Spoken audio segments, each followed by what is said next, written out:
Okay, so in this video, I want to talk about how to protect your children from a narcissistic grandparent. And I think a lot of people right now are dealing with this, especially millennials with children who are dealing with their narcissistic boomer parents, whether it's just one or both of them. And most likely, you're kind of in the gray zone with this narcissistic parent because you got to be in close proximity to them, whether you need to care for them or they're just involved in your life in some way. So I understand what you're going through. You're trying to balance, a healthy emotional relationship with your narcissistic parent, and at the same time, you still want to foster a relationship for your child with their grandparent. And I'm in the exact same position, and I figured out how to navigate that. And the situation, and I'm sure you've observed it, is that you let your narcissistic parent, the grandma or grandpa, hang out with your kid, and what ends up happening is they do their weird narcissistic abuse to your kid, and then your child gets confused and they're not sure what's going on, and it's just all around strange. And then you and your wife are saying, we don't want to expose our kid to the narcissistic grandparent because they're doing emotional mind games, manipulation on the grandchild. And then the narcissistic grandparent's like, oh, you're just keeping the grandchild from me. And they turn it around, and then they start playing the victim on you, and then they make you feel bad. And it's this never-ending cycle. That's the exact position we're in, my wife and I, with our 6-year-old daughter.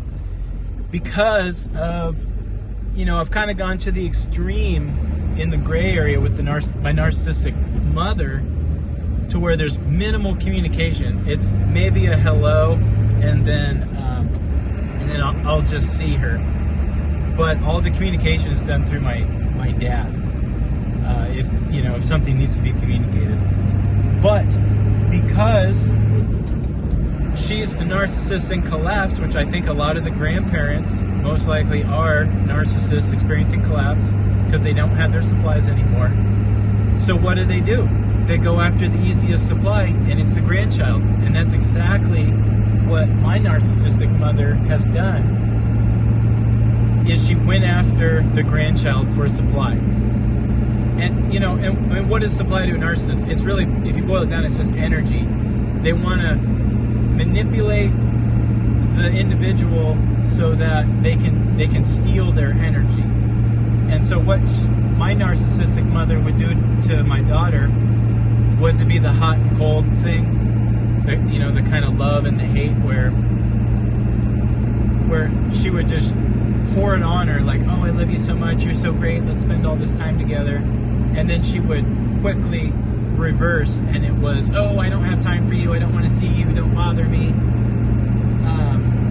And she'd just do that to my daughter over and over again, back and forth, back and forth. And, and then a lot of times my daughter would spend an hour or two with her grandma, and she'd come home crying because she's doing weird stuff to her, manipulating her emotionally. This is a 6-year-old kid. But the way to combat that, and this has worked, and now that my daughter is getting older and she's understanding emotions and the way if people treat you good or if people treat you bad, she's able to understand this more. And what I realized is my wife and I, we set an emotional kind of foundation with our daughter of healthy emotions and, good feelings and bad feelings, and how to interpret those, and what it means to experience that and process these emotions. So, for example, a good emotion where, she's really helpful and helps take care of her sister, clean up a mess, and, she gets showered with praise, and that's a really good feeling. Or if it's a situation where she has to be disciplined and we have to be firm with her and it's a bad feeling, she understands what those emotions mean and how to navigate those. And she isn't, lost in this state of confusion. Because her experience with her grandmother it's not really one of disciplinary. The grandmother doesn't discipline her. She's more there just to befriend her, and develop more of a friendship with her granddaughter. So a lot of it should just be lighthearted, good feelings, good times. But my daughter doesn't know when the grandma is going to be nice to her, or she's going to be mean to her. And so that's where if that is your emotional foundation, because as a child, that was my emotional foundation. It was hot and cold. There was never, if I was yelled at, disciplined, or if someone was mean to me, or I felt like it was an unjust, something had been done to me, I got yelled at, or or my parents were just mean to me for no reason. There was no understanding and apologizing and reconciliation.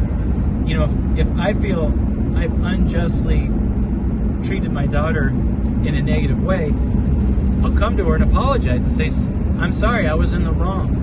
Obviously she experiences the negative feeling and she's sad about it, but then we come together and I tell her, I'm sorry, I was in the wrong. I didn't mean to treat you that way. And if you don't have that emotional foundation in your life, which is how I grew up, there was no sense of an emotional reality that you could interpret of being good. It leaves you completely, you're like a leaf in the wind. You're just blown around, and you're just ruled by your emotions. There's no way to interpret those. But this is the key: if you have a healthy foundation, I guess emotional intelligence is kind of one of the key catchphrases nowadays. Then, when you experience that strange emotional behavior, manipulative emotional behavior coming from the narcissist, it doesn't affect you. It just comes off as odd. And that's how my daughter describes it. She says, well, Grandma was behaving strange. And I said, well, was she being mean to you? Was she ignoring you? And then she'll describe what was happening. And then I can tell her, well, how did it make you feel? And she said, well, it made me feel sad. I said, well, what do you want to do? She says, well, I just want to come back home. Because she comes back home, and her emotional foundation is one she understands, and one that makes her feel good. So then we have to interpret, what happened, and she can then gain understanding about it. And she can always fall back on the foundation that we've built in our family. It's like a safe place for children. Children need a safe place to be able to express their emotions. And since we've provided our daughter with that, that strange gaslighting from the narcissist, it doesn't work on her, because to her it just seems, well, why would you do that? That doesn't make sense. So that's the main way that we figured out of how to protect our daughter from the narcissistic grandparent. Because, you can't be there with them 24/7 and monitor them and make sure that they're safe and okay. Because they're going to experience these kinds of people, whether narcissists or just mean people in general, all throughout their life. So this emotional foundation and a safe place at home has given her a greater understanding of what she's experiencing. And I'll give you a story of, the thing with these narcissists is it really ebbs and flows. So with my narcissistic mother, we're always waiting for the next, freak out, big dramatic situation to occur. And so this happened last summer, and it's just a testament to how these people are, man. But so what happened was there's two neighbor kids that come over and play. It's two girls. One's 4 and one is 7. and then my daughter is 6. So they were playing in the yard. The narcissistic grandmother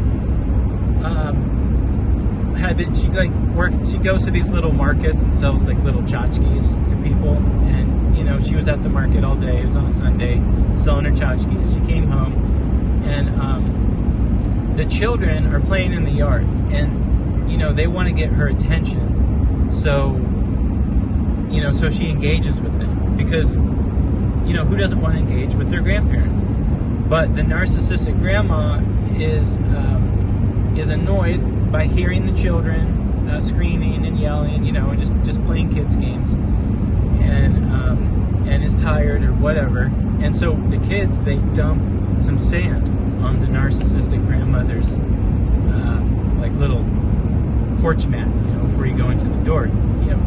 It's like they're playing a joke on it. So it was my daughter and the older neighbor kid. And man, the narcissistic grandmother loses her mind over the fact that the kids dumped the sand on her mat, and she's like yelling and freaking out. And my wife and I are in the guest house. We hear all this. We come out, and the narcissistic grandmother is freaking out the kids. And the one kid she decides to really yell at and let loose on is the 4-year-old, the tiniest, smallest kid. And this kid's like, I don't know if she's kind of slow or whatever. I mean, she's kind of just like, whatever. Anyway, she's a sweet kid. The narcissistic grandmother just lets it loose on her. Man, this poor little kid, I felt so bad. And it was so embarrassing for my mom to just treat other people's kids that way for something that was, come on, man, just dump some sand on the porch, give me a break. It's just kids being kids. So then she yells at the kids, kicks out the neighbor kids, go home, you can never come back. And then she proceeds to take away all the toys in the yard. And I don't know, I guess she rat holes them in a shed or something.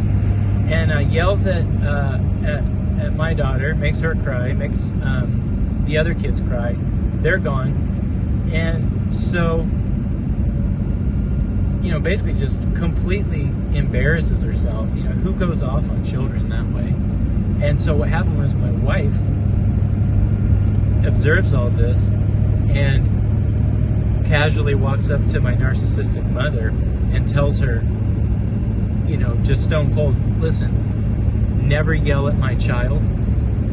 You have a problem with my child, you come get me and I'll deal with it. And the narcissistic grandmother, my mom, just couldn't believe it.